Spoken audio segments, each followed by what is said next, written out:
عزیز طلباء السلام علیکم۔ جماعت نحم اردو کے سبق پنچایت کے ساتھ حاضر ہیں۔ آج پنچایت کے سلسلے کا آخری سبق ہے۔ ہم بقیہ صفحات کی پڑھائی کریں گے اور ان صفحات میں آنے والے مشکل الفاظ کے معنی سیکھیں گے۔ اس کے ساتھ ساتھ آج آپ کو مشقی سوالات بھی سمجھا دیے جائیں گے۔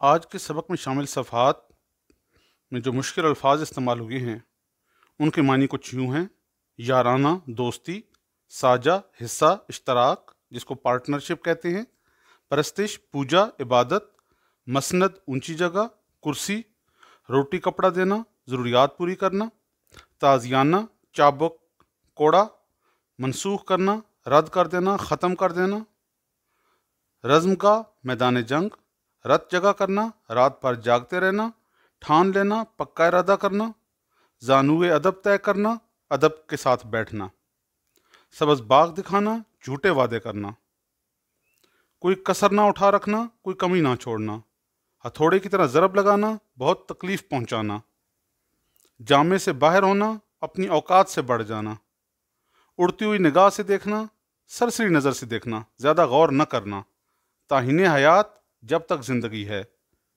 مٹی میں مل جانا، ختم ہو جانا، سرپنچ، پنچایت میں فیصلہ سنانے والا۔ چند مزید مشکل الفاظ اور ان کے معنی یہ ہیں: مواضعات، موضع کی جمع یعنی گاؤں، حبہ نامہ، کوئی چیز عطا کرنا، اقرار نامہ، کانٹریکٹ، جامے سے باہر ہونا، اپنی اوقات سے بڑھ جانا، ہاں ہوں کرنا، ٹال مٹول کرنا، ایمان کی بات کرنا، عدل و انصاف کی بات کرنا، ہتھوڑے کی طرح ضرب لگانا، بہت دکھ یا صدمہ پہنچانا، سر پیٹنا، پچھتانا، شیریں بیانی، گفتگو کا اچھا انداز، کوڑے رسید کرنا، سخت سزا دینا، ٹھان لینا، پکا ارادہ کرنا، بھل منسی، شرافت، حامی بھرنا، رضامند ہو جانا، روبرو، سامنے، مداخلت کرنا، دخل دینا، بیوہ، وہ عورت جس کا خاوند فوت ہو جائے، سناٹا، خاموشی، تحصیل علم، علم حاصل کرنا۔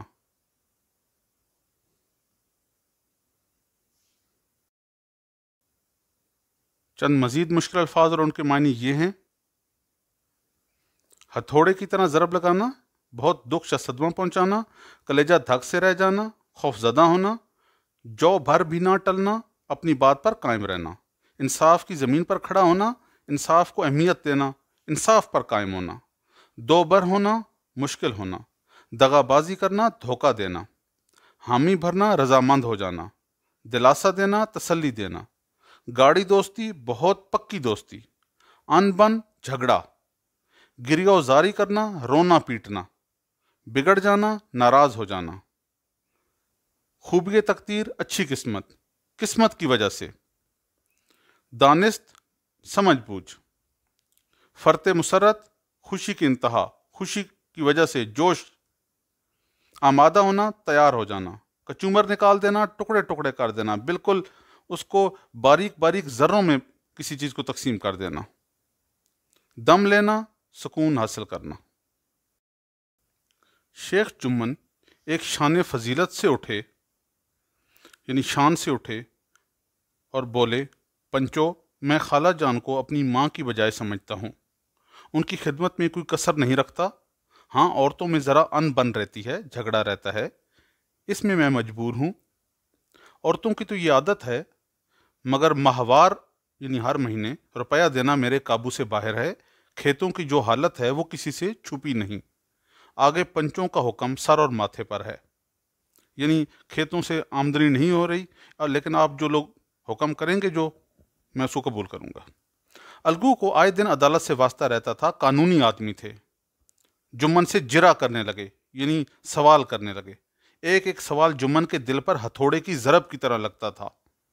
جمن حیرت میں تھے کہ الگو کو کیا ہو گیا ہے، یعنی الگو نے باریک باریک سوال کرنا شروع کیے، کتنی آمدنی ہوتی ہے، کتنی زمین ہے، پچھلی دفعہ کتنی فصل ہوئی تھی، کتنی فصل بیچی ہے۔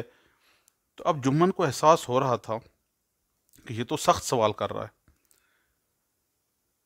ابھی تو یہ میرے ساتھ بیٹھا کیسے مزے مزے کی باتیں کر رہا تھا، اتنی دیر میں ایسی کایا پلٹ ہو گئی، یعنی اس کی حالت بدل گئی کہ میری جڑ کھودنے پر آمادہ ہے، اچھی دوستی نبھائی۔ جرا ختم ہونے کے بعد الگو نے فیصلہ سنایا۔ لہجہ نہایت سنگین اور تحکمانہ تھا، حکم والا تھا۔ اس نے فیصلہ سناتے ہوئے سخت لہجہ اپنایا۔ شیخ جمن، پنچوں نے اس معاملے پر اچھی طرح غور کیا۔ زیادتی سراسر تمہاری ہے، کھیتوں سے معقول نفع ہوتا ہے۔ وہ اپنے دوست کے خلاف بول رہا تھا الگو۔ وہ کہتا ہے کہ کھیتوں سے فصل ہوتی ہے، بکتی ہے، پھر پیسے بھی تمہارے پاس آتے ہیں، تمہیں بڑا اچھا منافع ملتا ہے۔ تمہیں چاہیے کہ خالہ جان کو ماہوار گزارے کا بندوبست کر دو، اس کے سوائے اور کوئی صورت نہیں۔ اگر تمہیں منظور نہیں تو حبہ نامہ منسوخ ہو جائے گا، یعنی زمین واپس کرو۔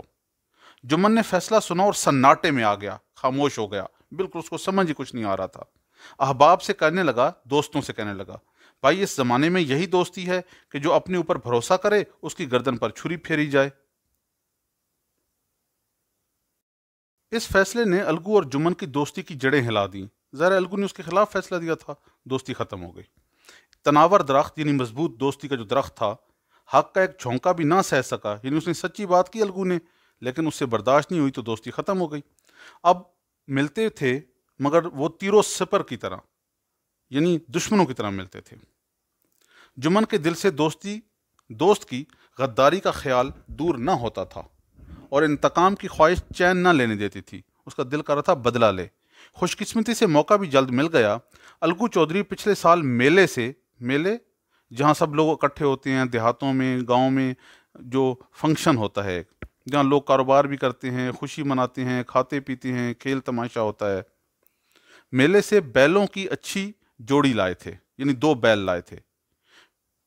یہ خوبصورت نسل کے بیل تھے۔ مہینوں تک ارد گرد کے لوگ ان کو آ کر دیکھتے رہے کہ یہ کتنے خوبصورت بیل ہیں۔ اس پنچایت کے 1 مہینے بعد ایک بیل مر گیا۔ جمن نے اپنے دوستوں سے کہا، یہ دغا بازی کی سزا ہے، انسان صبر کرے تو اس کو بدلہ ضرور ملتا ہے۔ الگو کو اندیشہ تھا کہ جمن نے اسے زہر دلوایا ہے۔ اس کے برعکس چودھرائن کا خیال تھا کہ اس پر کچھ کرایا گیا ہے، یعنی کچھ جادو وغیرہ ہوا ہے۔ یعنی جب دشمنی ہو گئی ہے تو طرح طرح کی پھر باتیں بھی ہوتی ہیں۔ چودھرائن اور فہیمن یعنی دونوں کی بیویاں، الگو چودھری اور جمن کی بیویاں میں ایک روز ٹھنی یعنی آپس میں لڑائی ہو گئی۔ دونوں خواتین نے ایک دوسرے کو مارا پیٹا، اس کے علاوہ زبانی گالم گلوچ کیا، جھگڑا کیا۔ جب دونوں کو خبر ہوئی تو کیا ہوا کہ جمن نے آ کر آگ بجھائی، یعنی اس معاملے کو ٹھنڈا کیا، بیوی کو ڈانٹا اور رزم گاہ سے ہٹا لے گیا، یعنی وہاں سے لے گیا اس کو۔ اور جب الگو چودھری کو معلوم ہوا تو اس نے بھی چودھرائن کو خوب برا بھلا کہا، بلکہ یہاں لکھا ہے کہ اس کی شیریں بیانی کی داد دی، یعنی جو اس نے میٹھی میٹھی باتیں کی ہیں نا، یہ طنز کے طور پہ لکھا ہوا ہے، یعنی جو اس نے گالیاں دی تھیں تو چودھری نے اس کو بھی بہت مارا پیٹا بیوی کو کہ تم نے ایسا کیوں کیا ہے۔ بیل کس کام کا؟ اس کا جوڑا بہت ڈھونڈا، نہ ملا، ناچار مجبوراً اسے بیچنے کی صلاح ہوئی۔ اب وہ ایک بیل تھا، کسی کام کا نہیں تھا، اس لیے بیچ دیا۔ گاؤں میں ایک سمجھو سیٹھ تھے، یعنی ایک دکاندار آدمی تھا، سیٹھ۔ وہ یکا گاڑی ہانکتے تھے، یعنی چلاتے تھے گاڑی جس پر وہ ایک بیل لگا ہوتا تھا، جو شہر میں سامان لے کے جاتے، گاؤں سے بیچتے، وہاں سے شہر سے پھر سامان لاتے تو گاؤں میں بیچتے تھے۔ اس طرح وہ کاروبار کرتے تھے۔ گاؤں میں گڑ گھی بھرتے اور منڈی لے جاتے، منڈی سے تیل نمک لاد کر گاؤں لے آتے، یہاں بیچتے۔ ان کے دل میں آیا کہ وہ یہ بیل خرید لیں۔ اس بیل پر ان کی طبیعت لہرائی، یعنی دل چاہا۔ دام کے لیے 1 مہینے کا وعدہ ہوا، انہوں نے وعدہ کیا کہ 1 مہینے کے اندر اندر پیسے دے دوں گا۔ چودھری بھی غرض مند تھے، گھاٹے کی کچھ پرواہ نہ کی۔ چودھری اب ایک بیل کو کچھ نہیں کر سکتا تھا، اس کا بیگ فارغ کھڑا رہتا تھا۔ اس نے کہا ٹھیک ہے، تھوڑے پیسے ہیں تب بھی بیچ دیتا ہوں۔ سمجھو نے نیا بیل پایا، یعنی نیا بیل حاصل کیا تو پاؤں پھیلائے، یعنی اپنے کاروبار کو ترقی دی۔ دن میں 3 4 کھیوے کرتے، یعنی چکر لگاتے کاروبار کے، شہر سامان لے جاتے، پھر لاتے، پھر لے جاتے، پھر لاتے۔ نہ چارے کی فکر نہ پانی کی، بس کام سے غرض تھی۔ منڈی لے گئے، وہاں کچھ سوکھا بھس ڈال دیا، گھاس پھوس، اور غریب جانور ابھی دم بھی نہ لینے پاتا کہ پھر جوت دیا، یعنی پھر سفر شروع ہو جاتا۔ اس طرح بیل پر کام کا بوجھ بہت زیادہ ہو گیا تھا۔ مہینے بھر میں بیچارے بیل کا کچومر نکل گیا۔ جیسے ہی وہ دیکھتا کہ اس کا کام شروع ہونے والا ہے تو اس کی تو حالت خراب ہو جاتی۔ ایک دفعہ وہ اس کو شہر لے کر گیا سمجھو سیٹھ، اور سامان بھر کر لا رہا تھا اور جلدی جلدی کوڑے مار رہا تھا کہ گھر کسی طرح پہنچے۔ اس کے پاس 200-400 روپے تھے، یعنی کچھ رقم بھی تھی، سامان بھی بھرا ہوا تھا، شام ہو چکی تھی۔ جیسے ہی وہ راستے میں آیا، دیر ہو رہی تھی، اس نے بیل کو مارنا شروع کیا۔ بیل نے بہت زور لگایا، لیکن اچانک زمین پر گر پڑا اور ایسا گرا کہ پھر نہ اٹھا۔ کئی بورے گڑ اور کنستر گھی کے بیچے تھے، یعنی گھی کے ڈبے بیچے تھے، پیسے بھی پاس تھے، گاڑی پر کئی بورے نمک بھی تھا۔ وہ چھوڑ کر نہیں جا سکتا تھا کہ چھوڑ کر بیل مر گیا ہے، راستے میں مر گیا تو اب گاؤں چلا جاؤں۔ شام ہو چکی تھی، مجبوراً اس نے اپنے سامان کے پاس ہی رات گزارنے کا فیصلہ کیا۔ رات کو وہ کوشش کرتا رہا کہ جاگے، لیکن اس کی رات کو آنکھ لگ گئی۔ جب صبح پو پھٹی، یعنی صبح ہوئی، تو اس نے دیکھا کہ پیسوں کی تھیلی بھی غائب ہے۔ رات کو کوئی چور آئے اور سارے پیسے بھی لے گئے اور سامان بھی لے گئے۔ اسے بہت دکھ ہوا، پچھاڑیں کھانے لگا، یعنی بے ہوش ہونے لگا۔ صبح کو بہزار خرابی گھر پہنچا۔ سیٹھانی جی نے، یعنی اس کی بیوی نے، جب یہ المناک حادثہ سنا، المناک دکھ بھرا، تو چھاتی پیٹ لی، یعنی ہائے ہائے کرنے لگی۔ پہلے تو خوب روئیں، تب الگو چودھری کو گالیاں دینے لگی۔ الگو چودھری کو اس لیے کہ اس کا بیل خراب تھا، کہ اس کا بیل مر گیا ہے تو سارا الزام الگو چودھری پہ اب لگ گیا ہے۔ حفظ ما تقدم، احتیاط کے طور پر انہوں نے یہ کہنا شروع کر دیا کہ اس بیل کی وجہ سے ہمارا سارا نقصان ہوا ہے۔ اس کی وجہ یہ ہے بچوں، تاکہ ان کو بیل کے پیسے نہ دینے پڑیں۔ دیکھو کئی ماہ گزر گئے، الگو جب اپنے بیل کی قیمت مانگتے تو سیٹھ اور سیٹھانی دونوں کتوں کی طرح چڑھ بیٹھتے، پاگل کتوں کی طرح آگے سے غصہ کرتے۔ یہاں تو سارے جنم کی کمائی مٹی میں مل گئی ہے، یعنی وہ کہتے کہ ساری زندگی، جنم زندگی کہ ہماری کمائی ختم ہو گئی ہے، فقیر ہو گئے ہیں، انہیں دام کی پڑی ہے، اور تم اپنے بیل کی قیمت مانگ رہے ہو۔ یعنی وہ سارا الزام الگو پر لگا رہے تھے کہ تم نے ہمیں خراب بیل دیا، بیمار بیل دیا، کمزور بیل دیا، وہ بیل مر گیا، اس کی وجہ سے نقصان ہوا ہے۔ مردہ منحوس بیل دیا تھا، اس پر دام مانگتے ہیں۔ آنکھ میں دھول جھونک دی، یعنی تم نے ہمیں دھوکہ دیا ہے۔ مرا ہوا بیل گلے باندھ دیا، یعنی ہمارے گلے ڈال دیا۔ صبر نہ ہوتا ہو تو ہمارا بیل کھول لے جاؤ۔ ذرا احتیاط سے سنیے کیا کہہ رہا ہے۔ وہ کہہ رہے ہیں کہ ٹھیک ہے، اگر تم صبر نہیں کرتے ہو تو ہمارا ایک اور بیل ہے، وہ لے جاؤ۔ ہم نے تمہارا بیل مہینے میں استعمال کیا تھا، تم اس کو مہینہ استعمال کرو، پھر واپس کر دینا۔ حالانکہ انہوں نے مہینہ تو استعمال نہیں کیا تھا، انہوں نے تو خریدا تھا۔ جب یہ چودھری نے سنا تو تڑپ کر لوٹ آئے۔ اب 150 روپے قیمت طے ہوئی تھی، 150 روپے نہیں چھوڑ سکتا تھا۔ یہ پرانے زمانوں کا ذکر ہے، آج کے مقابلے میں یہ ہزاروں روپے ہیں۔ ایک بار وہ بھی بگڑے، یعنی الگو کو بھی غصہ آیا۔ سیٹھ جی گرم ہو پڑے، سیٹھانی جی جذبے کے مارے گھر سے نکل پڑیں۔ سوال و جواب ہونے لگے، خوب مباحثہ ہوا، مجادلے کی نوبت آ گئی، لڑائی جھگڑے کی۔ سیٹھانی جی نے گھر میں گھس کر کواڑ بند کر لیے، گاؤں کے کئی معزز آدمی اکٹھے ہو گئے، یعنی بہت ہنگامہ ہو گیا۔ قریب تھا کہ جھگڑا ہو جاتا، لیکن لوگوں نے ان کو سمجھایا کہ بہتر ہے کہ تم پنچایت کر لو، یعنی ایک دفعہ پھر یہ معاملہ بھی پنچایت میں جانے کے لیے تیار ہو گیا۔ ایک دفعہ پھر پنچایت شروع ہوئی۔ سمجھو سیٹھ نے کہا کہ جو چاہیں الگو چودھری وہ چن لیں کہ کون پنچ بنے گا۔ جب سمجھو سیٹھ کو یہ انتخاب دیا گیا کہ تم اپنی طرف سے کوئی پنچ مقرر کرو، تو سمجھو سیٹھ کھڑے ہوئے اور کڑک کر بولے، میری طرف سے شیخ جمن کا نام رکھ لو۔ بچوں، یہ اس کا وہی پرانا دوست تھا جس کے خلاف الگو نے فیصلہ دیا تھا۔ اب سمجھو سیٹھ نے اس لیے اس کو پنچ مقرر کیا کہ الگو نے پہلے اس کے خلاف فیصلہ دیا ہوا ہے، اب شیخ جمن الگو کے خلاف فیصلہ دے گا تو میرا فائدہ ہو جائے گا۔ الگو نے پہلا نام جمن کا سنا تو کلیجہ دھک سے ہو گیا، اس کو بڑا صدمہ لگا، گویا کسی نے تھپڑ مار دیا ہو، کیونکہ اس کو احساس تھا کہ جمن تو میرے خلاف فیصلہ دے سکتا ہے۔ اگرچہ الگو نے تو حق بات پر فیصلہ دیا تھا خالہ کے لیے، لیکن اب ضروری تو نہیں کہ ہر بندہ اس طرح ہی بات سمجھے۔ اب جمن تو اس سے بدلہ بھی لے سکتا تھا۔ یہ معاملہ چلتا رہا۔ اس کے بعد الگو نے بڑے احتیاط سے باقی نام منتخب کیے۔ اب معاملہ یہ ہوا کہ سمجھو سیٹھ سے کہا گیا کہ سرپنچ بناؤ، یعنی چیف جج، بڑا جج کس کو بناتے ہو؟ سمجھو نے پھر شیخ جمن کا نام لے لیا۔ اس طرح اب سارا معاملہ شیخ جمن کے حوالے ہو گیا۔ لیکن جیسے ہی شیخ جمن کو یہ مقام ملا کہ وہ سرپنچ بنے تو اسے احساس ہوا کہ اس کے کاندھوں پر بہت بڑی ذمہ داری آن پڑی ہے۔ اس نے سوچا میں اس وقت انصاف کی اونچی مسند پر بیٹھا ہوں، یعنی میں تو جج بن گیا ہوں، منصف ہوں، قاضی بن گیا ہوں۔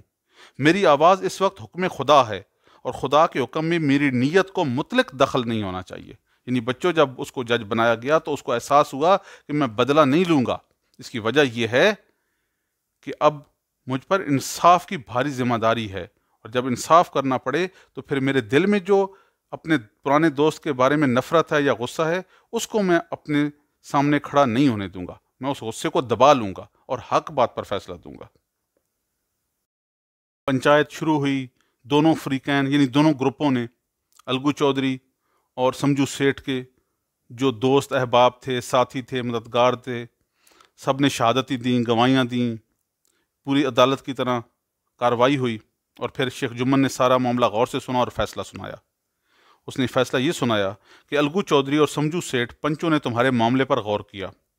سمجھو کو بیل کی پوری قیمت دینا واجب ہے، یعنی سمجھو سیٹھ پوری قیمت ضرور دے گا، حالانکہ سمجھو نے تو اس لیے اس کو جج بنایا تھا تاکہ یہ اس کے حق میں فیصلہ دے، اپنا بدلہ لے گا۔ جس وقت بیل ان کے گھر آیا اس کو کوئی بیماری نہ تھی، اگر قیمت اس وقت دے دی گئی ہوتی تو آج سمجھو اسے واپس لینے کا ہرگز تقاضا نہ کرتے۔ یعنی جب بیل آیا تھا تو ٹھیک تھا، اگر سمجھو اس وقت پیسے دے دیتا تو پھر تو آج یہ سوال نہ پیدا ہوتا نا کہ بیل مر گیا اور پیسے واپس چاہیے، وہ تو سمجھو کی غلطی ہے۔ رام دھن مسر نے کہا قیمت کے علاوہ ان سے تاوان بھی لیا جائے، سمجھو نے بیل کو دوڑا دوڑا کر مارا ہے۔ جمن نے کہا اس کا اصل معاملے سے کوئی تعلق نہیں ہے۔ بہت سے لوگوں نے یہ بھی کہا کہ سمجھو کے ساتھ رعایت کی جائے، اسے بہت سزا مل چکی ہے، لیکن جمن نے کہا اس کا اصل معاملے سے کوئی تعلق نہیں، میں نے حق اور انصاف کے مطابق فیصلہ دینا ہے، اور اس نے یہ فیصلہ سنا دیا۔ ہاں، اس نے یہ ضرور کہا کہ اگر الگو چودھری چاہے، اس کی بھلمنسی پر منحصر ہے، وہ چاہے تو قیمت کم کر سکتا ہے یا تھوڑی تھوڑی کر کے لے سکتا ہے۔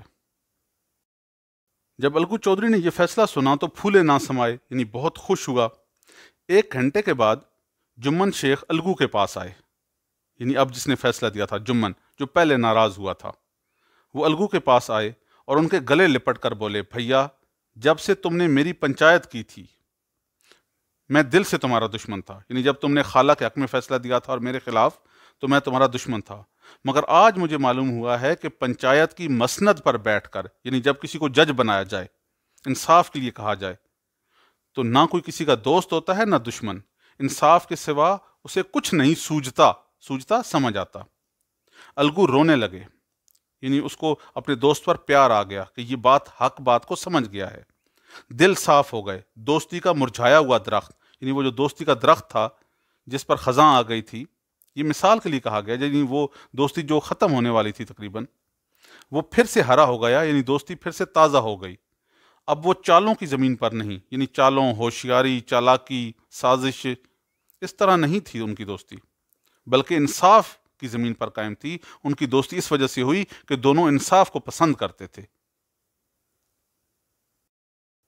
بچوں، آپ نے پورا سبق دوبارہ پڑھنا ہے، اس کے ساتھ ساتھ آپ کو یوٹیوب کا ایک لنک بھی بھیجا گیا ہے جس میں اس سبق کو بطور ڈرامہ پیش کیا گیا ہے، ڈرامائی تشکیل ہے افسانے کی، آپ نے وہ بھی دیکھنا ہے۔